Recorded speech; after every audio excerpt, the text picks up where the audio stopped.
அனைவருக்கும் வணக்கம். இன்னைக்கு நம்ம வேள்பாரியின் 37வது அத்தியாயம் பார்க்க இருக்கிறோம். இதை எழுதிய வெங்கடேசன் ஐயா அவர்களுக்கு நன்றி. வாங்க கதைக்குள்ளே போகலாம். கூலையன் எவ்வியூருக்குள் அதிகாலையில் வந்து சேர்ந்தான். வழக்கமாக காட்டுப்பாதையில் நடந்து வருபவன் இம்முறை குதிரைப்பாதையில் 3 வீரர்களோடு வந்து இறங்கினான். அதுவே அவன் வந்துள்ள வேலையின் அவசரத்தை சொன்னது. உதியஞ்சேரல் கீழ்மலையில் புதர் விலக்கி பாதை உருவாக்கி உள்ளான். அதற்கு அடுத்து பரம்பு மலை தொடங்குகிறது.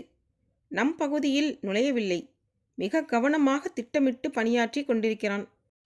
கடற்கரை பகுதியிலிருந்து மூங்கில் நாற்கொடிகளை எண்ணற்ற வண்டிகளில் கொண்டு வந்து தொடர்ந்து இறக்குகின்றனர். அது ஏன் என்று தெரியவில்லை என்று தென்திசை நிலைமையை விளக்கினான் கூலையன். பாரியோடு தேக்கனும் வேட்டூர் பழையனும் முடியனும் அவையில் வீற்றிருந்தனர். எப்பொழுதும் விழிப்போடு இருப்பது கூலையனின் இயல்பு. உரிய நேரத்தில்தான் விழிப்போடு இயங்க வேண்டும், மற்ற நேரத்தில் இயல்போடு இயங்க வேண்டும் என்று அவனுக்கு பல முறை சொல்லியாகிவிட்டது. ஆனாலும் கேட்க மறுக்கிறான் என்று சலித்து கொண்டார் வேட்டூர் பழையன். ஆனால் தேக்கனுக்கோ நிலைமையை எளிதாக எடுத்துக்கொள்ளக்கூடாது என்று தோன்றியது. சேரனின் வன்மம் மிக ஆழமானது. 10 ஆண்டுகளுக்கும் மேலாக அவன் காத்திருக்கிறான். இப்பொழுது குடநாடு அவனுக்கு வாய்ப்பாக வந்தவுடன் சேலிலே இறங்கிவிட்டான் என்று தோன்றியது. தேக்கன் என்ன சொல்லப் போகிறார் என கூலையன் கவனித்து கொண்டிருந்த பொழுது பாரி சொன்னான். கீழ்மலை பாதையில் நமது எல்லைக்குள் வராமல் கவனமாக நிறுத்தியிருக்கிறான் என்றால் வேறு ஏதோ பகுதியில் பாதை ஊடுருவி கொண்டிருக்கிறது என்று பொருள். அவன் கூலையனை நன்கு புரிந்து வைத்திருக்கிறான் என்றான் பாரி. பழையன் சொல்லியதைத்தான் பாரி வேறு விதத்தில் சொல்கிறான் என்பது அனைவருக்கும் புரிந்தது. உதியஞ்சேரல் இம்முறை குடநாட்டை தான் முதலிலே உள்ளிறக்கி விடுவான். நம்மீது கொண்டுள்ள பகையால் நடக்கும் இப்போரில் அவனது முதல் தந்திரம் சக கூட்டாளியை காவு கொடுப்பது என்றான் பாரி. உதியஞ்சேரல் எப்படி சிந்திப்பான் என்பதை நன்கு உணர்ந்தவன் பாரி. அவனது கருத்து முற்றிலும் சரியென்று எல்லோருக்கும் தெரியும். உரையாடலின் இறுதியில் பரம்பு நாட்டின் வடமேற்கு எல்லை பகுதிக்கு செல்ல முடியனுக்கு உத்தரவு கொடுக்கப்பட்டது. ஆனாலும் அனைவரும் வலியுறுத்தியதென்னவோ தேக்கனின் செயலைத்தான். காடறிய இப்பொழுது போகும் முடிவை பற்றி மீண்டும் யோசியுங்கள் என்று சொன்னார்கள். கூலையன் மிக கடுமையான கோபத்தை தேக்கனின் மீது வெளிப்படுத்தினான். இறுதியில் தேக்கன் தனது நிலையிலிருந்து சற்றே இறங்கி வந்தான். முழு நிலவுக்கு இன்னும் 3 வாரங்கள் இருக்கின்றன. அதற்குள் பகரியின் ஈரலை கொண்டுவர பரம்பின் மக்களுக்கு நீ உத்தரவிடு. யாராவது கொண்டு வந்து விட்டால் அவரிடம் பொறுப்பை ஒப்படைக்கிறேன் என்றான். தேக்கன் தனது நிலையில் இருந்து இறங்கி வந்தது நல்லது. ஆனால் 3 வாரத்துக்குள் பகரியை வேட்டையாடுவதெல்லாம் நடக்காத செயல். ஆனால் வழக்கத்தை மீற முடியாததால் வேறு வழியின்றி ஒப்புக்கொண்டனர்.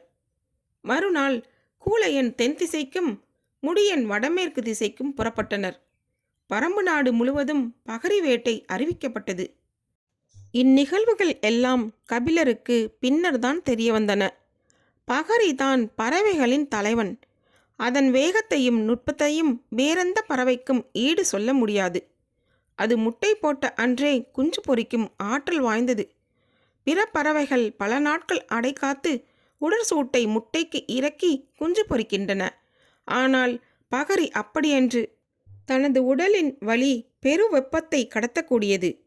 பகரியின் ஈரலை சாப்பிட்ட மனிதனை எந்த விலங்கு தீண்டினாலும் அதன் நஞ்சு அவனை ஒன்றும் செய்யாது. சில நேரம் தீண்டிய விலங்கு பாதிப்புக்கு உள்ளாகும். பகரியை கண்ணீர் பார்ப்பதும் அதனை அடித்து வேட்டையாடுவதும் எளிதான செயலல்ல. பகரியின் ஈரல் உண்டவனே எவ்வியூரின் தேக்கனாகிறான்.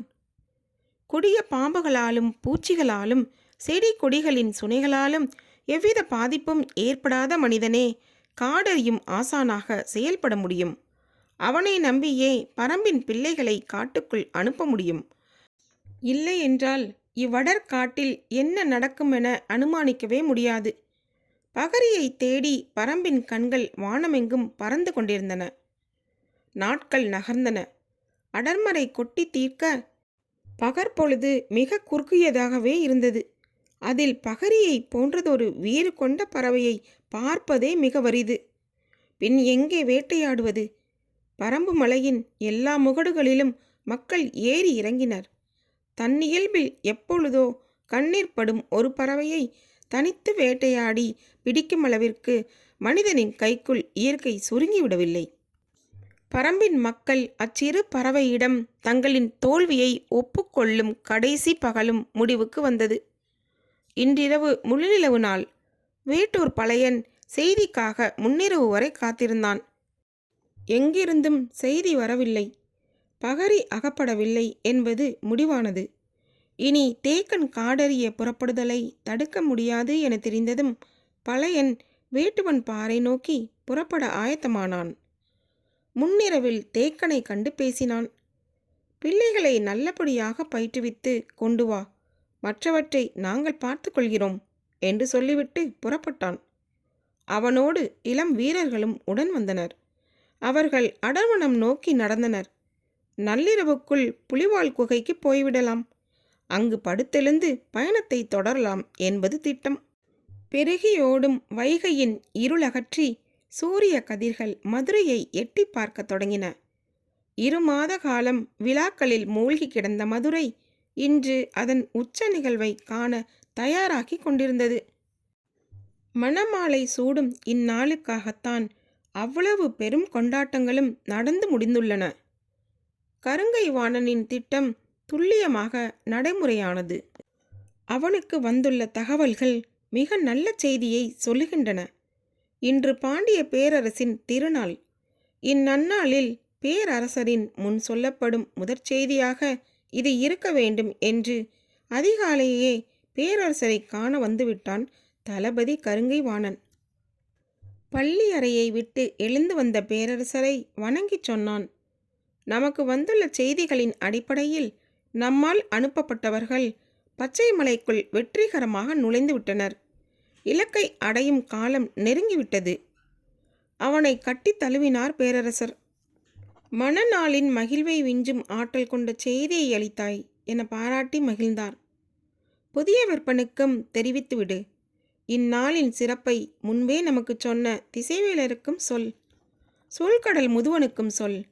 வனவிழாவின் மகிழ்வு எல்லையற்றதாய் பெருகட்டும். வணங்கி விடை பெற்றான் கருங்கைவாணன். பள்ளியறை திரைசீலையை விலக்கி வெளியேறி வந்த பொற்சுவை நீராளி அரங்கிற்குள் நுழைந்தாள். நீள்வட்ட பளிங்கு நீர்க்குடுவை அவளுக்காக காத்திருந்தது. அதில் 42 நறுமணப் பொருட்கள் கலக்கப்பட்ட மணநீர் நிரப்பப்பட்டிருந்தது. பொற்சுவை அருகில் வந்தாள். சுற்றிலும் சேவை பெண்கள் நின்றிருந்தனர். பக்கவாட்டில் அமைந்திருந்த படிமேல் ஏறி வலதுகால் நீட்டி பெருவிரல் கொண்டு நீரினை அசைத்தாள். சிற்றலைகள் விளிம்பிற் போய் முட்டித் திரும்பின. அந்நீரலைகளை பார்த்தபடி கால் நுழைத்து கழுத்து வரை உள்ளிறங்கினாள். நீர் மெல்லிய சூடு கொண்டிருந்தது. அதிகாலை குளிருக்கு இதம் தர இதைவிட வேறென்ன இருக்கிறது? ஆனால் உடல் தொடும் எதுவும் சுகம் தருவதாக மாறிவிடுவதில்லை. சிந்தித்தபடியே மேலாடையை கலற்றி இடக்கையில் நீட்டினாள். சேவை பெண் அதனை பணிந்து பெற்றுக்கொண்டாள். மணநீரின் வாசனை எங்கும் பரவி மூச்சடைக்க செய்தது. நறுமண குளியல் பழகிய ஒன்றுதான். ஆனால் யவன நறுமணங்கள் மூக்கிற்கு சற்றே கடுமையூட்டக்கூடியவை. அவற்றை அதிகமாக ஊற்றியிருக்கிறார்கள் என தோன்றியது. இந்த கலவையை ஆண் உருவாக்கி இருக்க வேண்டும். பெண்ணின் கைப்பக்குவம் இப்படி இருக்காது. ஆனால் எல்லா ஆண்களும் இதுபோல் கடுமை கொண்ட கலவையை உருவாக்கி விடுவதில்லை. எவ்வித நறுமணப் பொருட்களும் இன்றி அவனோடு சேர்ந்து சுனை நீராடிய பொழுது எழுந்த மனமும் இன்பமும் வேறொன்றிலும் ஏற்பட்டதில்லை. கலவை நறுமணப் பொருளோடு மட்டும் சம்பந்தப்பட்டதல்ல. ஈடற்ற இன்பத்தை உருவாக்க விரல்கள் மட்டுமே போதுமானவை. விரல்தான் உடலின் கண்களை திறக்க வல்லது. பாலாடையின் மீது ஊர்ந்து போகும் சிற்றெரும்பின் கால்தடம் போலத்தான் விரல்கள் ஏற்படுத்தும் வடுக்களும். வடுக்கள் பதிந்த பள்ளத்தின் வழியே தான் நினைவின் ஊற்று கசிந்து கொண்டே இருக்கும். கண்ணுக்கு தெரியாமல் நினைவிற் படரும் அந்நறுமணத்துக்கு ஈடு சொல்ல என்ன இருக்கிறது? சுனைநீரின் குளுமையை நீ அறிய வேண்டும் என்று சொல்லித்தான் அவன் அழைத்துச் சென்றான். நீர் மேனி எங்கும் ஊர்ந்து போய்க் கொண்டிருந்தது. நீரோடும் பாறை சுடும் என்று சொன்னால் யார் நம்புவார்கள்? நீர் தழுவும் எனது மேனியின் சூட்டை நான் உணர்ந்த பொழுதுதான் அந்த உண்மை உரைத்தது. சிறு மணலை அள்ளி எனது கையிற் கொடுத்து பூசிக்கொள் என்றான். நான் மேலெல்லாம் பூசினேன். மென்மலர் மேனியில் சிறு உராய்வுகளையும் கீறலையும் மணற்துகள்கள் ஏற்படுத்தின. மீண்டும் நீரில் மிதந்தேன். சிற்றெரும்பு கடித்ததைப் போன்ற அக்காயங்களை குளிர்நீருக்குள் உணர்ந்து கொண்டிருந்த போது அவன் நீருள் இறங்கினான். மாமரத்து அடிவாரம் இருக்கும் செவ்வரம்பு கடிப்பதைப் போல உணரத் தொடங்கினேன். கடிக்காயங்கள் காமத்துக்குள் மறைந்து கொண்டிருந்த பொழுதே புதிதாக தோன்றிக் கொண்டும் இருந்தன. சீற்றம் கொண்டு தாக்கப்படுதலின் சுவையை காயங்களே கற்றுக் கொடுத்தன. நீருக்குள் நுழையும் கைகள் எவ்வளவு இழுத்தணைத்தாலும் வலிமை கூடாது. நீர் தன்னுள் விளையாடுபவர்களோடு தானும் சேர்ந்து விளையாடும். அதற்கான இடத்தை தந்தே ஆக வேண்டும். நீர் புகும் முழு இடத்திலும் விளையாட மனிதனால் ஒருபோதும் இயலாது. நீருலகின் நியதி வேறு. நிலத்தில் காதல் கொள்கையில் காற்று விலகி கொடுக்கும். நீரில் காதல் கொள்கையில் அது விலகி கொடுப்பதில்லை. நம்முள் நுழையவே பார்க்கும். சக ஆட்டக்காரனைப் போல அதுவும் பங்கெடுக்கும். நமது பொறாமையை மெல்ல தூண்டும். நமது இயலாமையை காட்டிக் கொடுக்கும். பஞ்சு படுக்கையே காதலுக்கு சிறந்ததென நினைப்பவர்கள் நீர் படுக்கையை அறியாதவர்களே. நீர் மட்டுமே உடலோடு உடல் கிடத்த சாய்ந்த நிலையை கோருவதில்லை. அது இயற்கை மனிதனுக்கு வழங்கிய அதிசிறந்த காதற்களம். காதலில் மூழ்கி திளைத்த மனம் தன் துணையின்றி நீரிறங்கும் துணிவை பெறுவதில்லை. இச்சிந்தனை உருவான கணத்தில் நறுமண தொட்டியில் இருந்து மேலேறினாள் பொற்சுவை. தோழிகள் பதறினர். ஒரு பொழுதாவது மனநீருக்குள் இருக்க வேண்டும் இளவரசி என்று வேண்டினர்.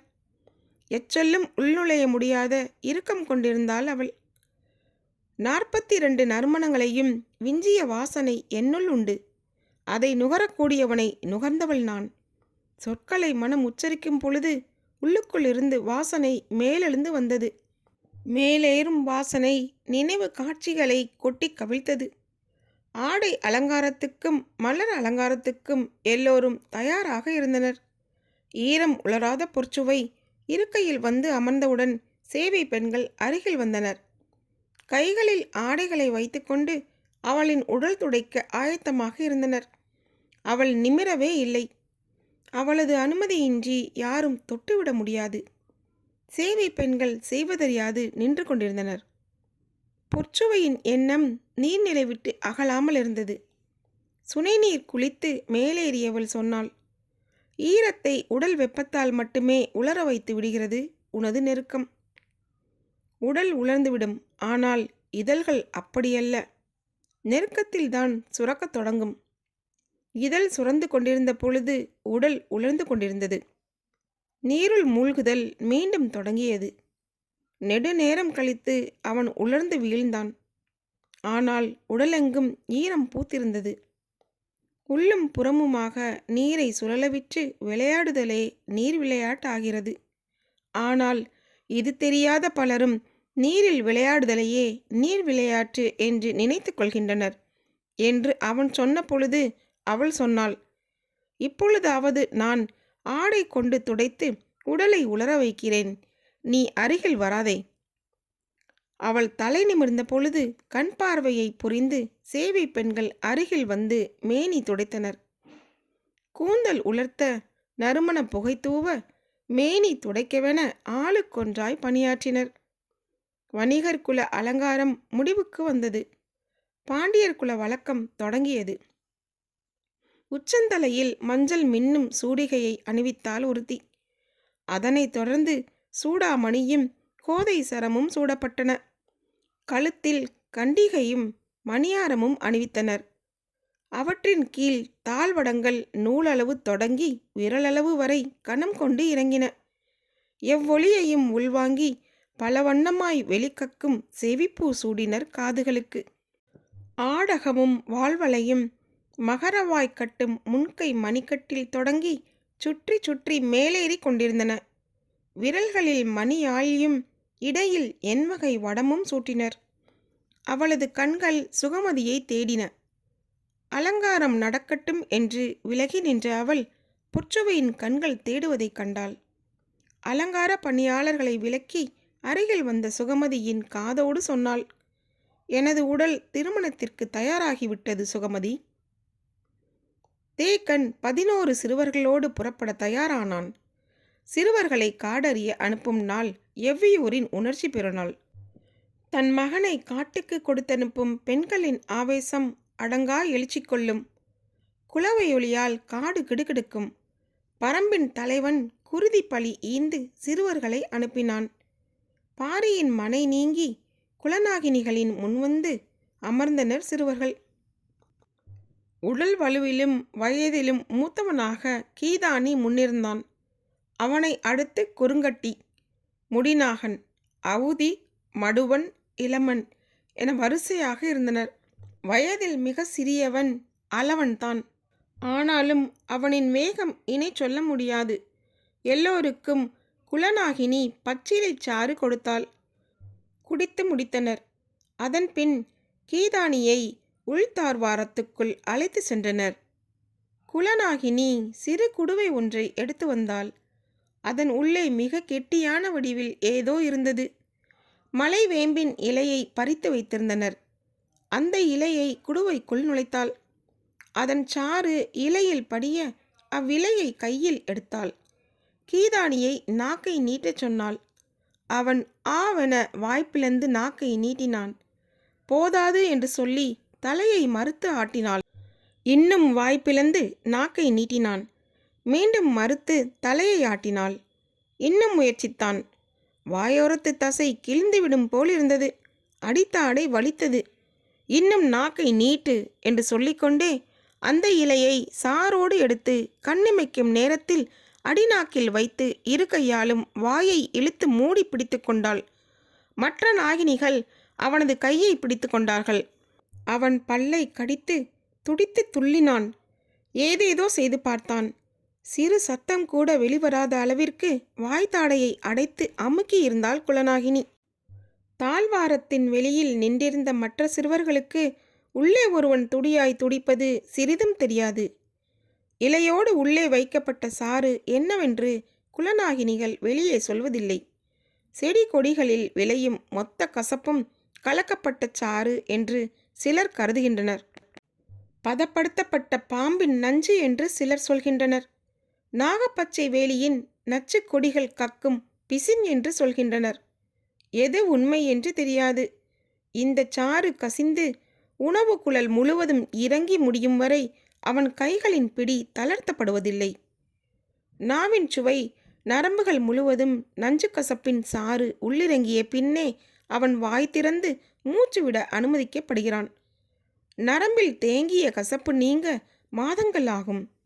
மேல் தோளில் விழும் தழும்பு மறையாததைப் போல அடிநாக்கில் நிலை கொண்ட கசப்பு எளிதில் மறையாது. அவனது நாவு சுவை உணவு தேட இன்னும் சில ஆண்டுகளாகும். 60ஆம் கோழிக்கறி முதல் அத்தி மது வரை அனைத்தின் சுவையும் துளியாவது நாக்கில் பட்டு வளர்த்த இவர்களின் நினைவில் இருந்தே சுவை அகலும். காடறிந்து வீடு வந்த பின்னும் சில ஆண்டுகள் ஆகும் இக்கசப்பு மறைய. இக்கசப்பின் வாடை காட்டு பயணத்துக்கு மிக முக்கியமானது. காட்டின் எல்லா விலங்குகளும் இவ்வாடையை அறியும். சிறுவர்கள் பேசியபடி நடந்து செல்ல இவ்வாடையை நுகர்ந்து அவை விலகி செல்கின்றன. விலங்குகளை விலக்க இக்கசப்பின் மனமே மொழியாகிறது. 11 பேரும் மலைவேம்பின் இலையை விழுங்கி துடித்து அடங்கினர். அதன்பின் அவர்கள் புறப்பட்டனர். யாரிடமும் பேச அவர்கள் ஆயத்தமாயில்லை. வாய் திறந்து பேச பேச கசப்பு உள்ளிறங்கும். இக்கசப்புக்கு பழகி அவர்கள் இயல்பாய் பேசத் தொடங்க சில வாரங்களோ மாதங்களோ ஆகலாம். அதுவரை மிக மிக குறைவாகவே அவர்கள் பேசுவர். பேசும் ஒவ்வொரு சொல்லும் ஒரு குடம் வேம்பின் சாற்றை குடித்ததற்கு சமம். அடித்தொண்டை முழுவதும் தேங்கிய கசப்பு நிற்க அதன் பிறகு யாரிடமும் பேசாமல் எவ்வியூர் விட்டு வெளியேறினர். சிலர் வில் அம்பு வைத்திருந்தனர். சிலர் ஈட்டியை ஏந்தி பிடித்திருந்தனர். சிலரிடம் கவன்கள் இருந்தது. அவரவர்களுக்கான ஆயுதத்தை எடுத்து வந்தனர். ஆனால் இதுவெல்லாம் தொடக்க நிலைக்குத்தான். அவர்கள் பயன்படுத்த வேண்டிய வலிமை மிகுந்த ஆயுதங்களை இனி அவர்களே காட்டில் உருவாக்கிக் கொள்வார்கள். தங்களுக்கான தனித்துவமிக்க ஆயுதம் எதுவென்று அவர்கள் கண்டறியும் வரை இவ்வாயுதம் அவர்களின் கையில் இருக்கும். தேக்கன் வழக்கம் போல தனக்கான ஆயுதத்தை வீட்டிலிருந்து எடுத்து வந்தான். அது பன்றியின் கடவாய் கொம்பு. இக்காட்டில் மிக வலிமை வாய்ந்த பொருள் எதுவென கேட்டால் அது பன்றியின் கடவாய் கொம்புதான். அதனை உடைக்கவோ நொறுக்கவோ எதனாலும் முடியாது. அதன் அடிப்பகுதிக்கு என்ன வலிமை இருக்கிறதோ அதே வலிமை கூர்மை மிகுந்த முனைப்பகுதிக்கும் உண்டு. எனவே முனையின் கூர்மை ஒருபோதும் சிதைவுறாது. தேக்கன் இரு கொம்புகளின் அடிப்பகுதியில் துளையிட்டு அருந்து படாத நார்கொண்டு 2 கையின் மணிக்கட்டோடு சேர்த்து கட்டியிருந்தான். காடறிதல் பயணக்காலம் முழுமைக்கும் அவன் பயன்படுத்தும் ஒரே ஆயுதம் அது மட்டும்தான். மணிக்கட்டில் கட்டி உள்ளங்கைக்குள் மடக்கி கொண்டால் இப்படி ஒரு ஆயுதம் இருப்பதே வெளியில் தெரியாது. இது கொண்டு எந்த மரத்தின் அடிப்பகுதியையும் குத்தி இழுத்தால் நரம்பு செதில்கள் பீந்து நொறுங்கும். இறுகிய மரத்தின் தூரையே பீத்து எடுக்குமென்றால் விலங்குகள் எல்லாம் ஒரு பொருட்டே அல்ல. காடறிந்து சிறந்த போர் வீரனாக விளங்கி தனது திறமையால் பல வலிமை மிகுந்த பணிகளை செய்து இறுதியில் பகரியை வேட்டையாடி ஈரலை தின்றவன்தான் தேக்கனாகிறான். எனவே அவன் தனது உடல் அசைவையோ ஆற்றலையோ துளியும் வீணாக செலவிட மாட்டான். எந்த ஒரு விலங்கின் தாக்குதலையும் சமாளிக்க மிக சில அடிகள் போதும். குத்தி கொன்று வீழ்த்துவதெல்லாம் வீரர்களின் தொடக்க கால வாழ்வில் நிகழ்த்தும் செயல். ஆனால் வாழ்வு முழுவதும் காடு பார்த்து பட்டறிவின் உச்சத்தில் நிற்கும் தேக்கனுக்கு தேவை மிக சிறிய சில அசைவுகள்தான். எந்த விலங்கின் நரம்பை எங்கு தட்டினால் போதும் என்று தெரியும். கைப்பிடி அளவு கோரை புற்களின் முனையில் முடிச்சிட்டு அதனை கொண்டு அடித்தால் யானை நகர முடியாமல் உட்காரும். அவன் மரம், செடி, கொடி, விலங்கு, பறவை, மனிதன் எல்லாவற்றையும் நரம்புகள் கொண்டுதான் அறிந்தவனாகிறான். எனவே நரம்புகளின் இயங்கு விசை அவனுக்கு பிடிபட்டு விடுகிறது. விலங்குகளின் வலிமை, ஆற்றல் மீதான கருத்தெல்லாம் நினைவில் இருந்தே உதிர்ந்து விடுகிறது. காடறியும் 4வது பயணத்தை மேற்கொள்ளும் தேக்கனின் முதல் நாள் நினைவில் கடந்த காலம் எதுவும் வந்து செல்லவில்லை. வழக்கம் போல் இன்றைய நாளின் நிகழ்வு மட்டுமே அவன் மனதில் ஓடியது. சாமப்பூவின் வாசனை வந்து சென்றது. முன்னால் சென்றவனை தொடர்ந்து 11 பேரும் வந்து கொண்டிருந்தனர். யாரும் வாயை திறந்து எதுவும் கேட்கவில்லை. வாயை திறந்தாலே காற்று உள்ளே போய் ஒரு குடம் நஞ்சை அடிவயிற்றில் கொட்டி கவிழ்ப்பது போல் இருக்கிறது. எனவே பேச்சின்றி பின்தொடர்ந்தனர் அனைவரும். நீண்ட நேரத்திற்கு பின் சிறியவன் அளவன் கேட்டான், எதை நோக்கி போகிறோம்? கொற்றவையை வழிபட கூத்துக்களம் நோக்கி செல்கிறோம். இந்த புத்தகம் உங்களுக்கு பிடித்திருந்தால் சப்ஸ்கிரைப் பண்ணுங்கள், ஷேர் பண்ணுங்கள், கீழே இருக்க லைக் பட்டனை கிளிக் பண்ணுங்கள். மீண்டும் பாரி வருவான். நன்றி, வணக்கம். பரம்பின் குரல் ஒலிக்கும். இனி வரும் அடுத்த அத்தியாயத்தில் உங்களை சந்திக்கிறேன். உங்களிடமிருந்து விடைபெறுவது தீபா. நன்றி, வணக்கம்.